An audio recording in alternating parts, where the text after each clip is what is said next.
been given a response by the chairperson of Agriculture.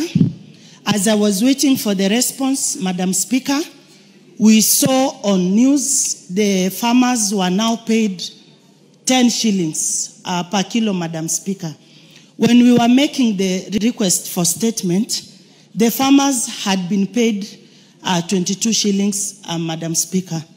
Now, I don't know it's because we shouted.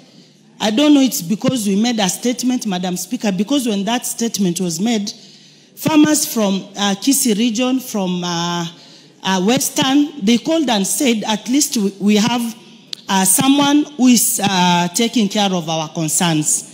Now that we didn't get the response, Madam Speaker, and the farmers were paid 10 shillings per kilo, now we are receiving a blame from the farmers that we are the cause of their bonuses coming down by half, Madam Speaker. I'm not even wrong to say, yes, we have different types of workers, Madam Speaker. We have teachers, we have nurses, we have sex workers.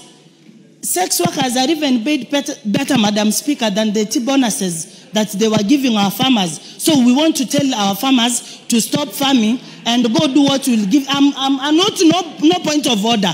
I'm still here, Madam Speaker.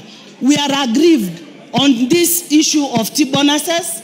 There is nothing to be proud about, Madam Speaker, and we need the Minister for Agriculture to come to this house and give us a response on why the tea farmers, especially from Kisii, Kericho, Western, they were paid peanuts. In fact, they were abused, Madam Speaker.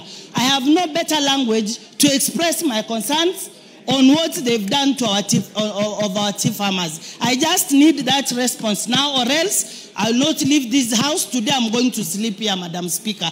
The chair must answer.